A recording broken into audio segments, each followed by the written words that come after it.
Okay, so the text doesn't really state where it takes place, but we know that it's a futuristic world similar to our world because of the robots, and we know the company's name, U.S. Robots and Mechanical Men Corporation, and therefore we could say that it's probably in America. And it's written, the novel or science fiction is written in 1951, and therefore again we can say that it's probably in the future.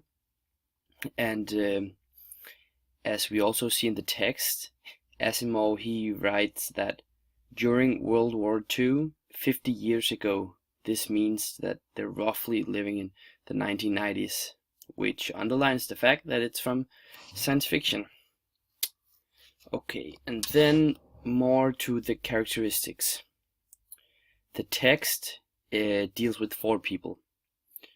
This is mainly Claire Belmont and her household robot called Tony. Also, there is Mr. Belmont, Claire Belmont's husband, and one of his associates named Dr. Calvin.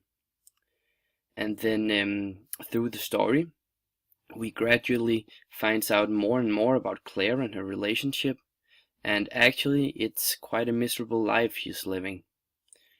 And the text is usually not describing the world or the atmosphere or characters that good, which could be because it's only an abstract from the real book. And then a little about the author, Isaac Asimov. The author, Isaac Asimov, was born in Russia but raised in America. He's both an author and a biochemist who is known for numerous novels and science articles. And actually, he's been criticized for his lack of sexuality in his texts. And this could be the reason why the text is mainly about a female main character. And this was because, or he say that it's because he hasn't been around dating when he was young. He hasn't been around women. And also, Asimov states, he has once said in a quote, that I made up my mind long ago to follow one cardinal rule in all of my writing: to be clear. This is very clearly seen in the text because it's very minimalistic writing style. And this could explain the very atypical utopian setting, because it's not very, you don't see it that often in the text that there's, for example, flying cars, or there is self-operated washing machines or something like that, some crazy.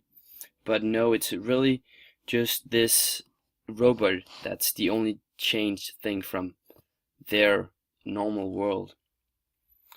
And this again refers to Asimov's minimalistic writing style. Okay, so now back to the story. Mrs. Belmont is the first person to try out the robot as an experiment. This robot is programmed with the first law of robotics, and this is a law that Isaac Asimov made himself. This prevents robots from harming or damaging humans. And Claire, she's at first, frankly speaking, very terrified of this robot. This is shown in one of the quotes, a quote that sounds here, that Claire cast a quick secret glance at Tony and lowered her voice. What if I make him angry?" she says. And this could indicate that she's afraid of her husband, because she looks at the robot as her husband's replacement while he's out traveling. And this sudden change from doing all the stuff herself, all the things, the household things, and now these things are replaced with a robot while Mr. Bellman is traveling. And this frightened her, and she tries to push them aside and make herself believe that robots are bad for the world, because that's just how she thinks the world should be, which is shown in the quote, "Your kind will put ordinary houseworkers out of business." And this is even though she just she just said, "Very good, quite satisfactory."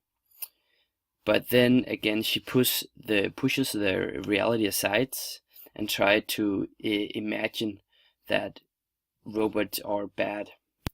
But after this little episode, she opens herself up to the robot, and she says, "Mr. Bellman doesn't think that I have a brain, if you must know, and I suppose I haven't." And then she couldn't cry in front of him.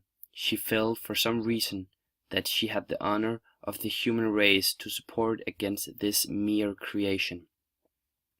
This underlines the fact that she has started doubting herself, her strong belief against robots. And additionally, this shows us her very low self-esteem, which is strengthened by the fact that she's afraid of her husband. The robot notices this and decides to help. Then the robots start working all night to change the house and to make her forget about her husband. So in the text, the robot is kind of mysterious, and this is the reason for Mrs. Bellman to be scared. Despite she's trying to deny it, she starts connecting to the robot. She starts feeling something for the robot, and they're enjoying their company when the husband is away on business. And no, I wouldn't say and, I would say but.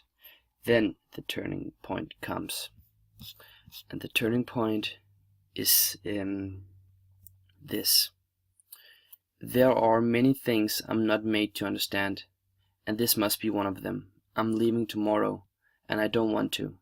I find that there's more in me than just a desire to please you. Isn't it strange?" Despite their strong relation, he's still bound to her, but it's not meant to be. I think here that he refers to the robot as the future. It's like a place or a person you long to be or to be with. You aspire to reach it. I'd say you can call it a utopia. It's nearly impossible to achieve it. It's only wishful thinking. And by keeping on trying and trying, you will eventually reach something. Maybe it's not the real goal, but in this story, Claire forgets about her low self-esteem, and this is shown in the text by this other quote, saying, "She went through it one last time, and every room has been changed. She herself was in the clothes she would never have dared to wear before, and when you put them on, you put on pride and confidence with them." This change symbolizes the change in the good direction, even though she has been restrained by her husband, who were pulling her back all the time. And this is what the robot helped her get rid of. But in the end, the robot couldn't do any more. There's a limit to what this future technology can bring, and therefore he must go.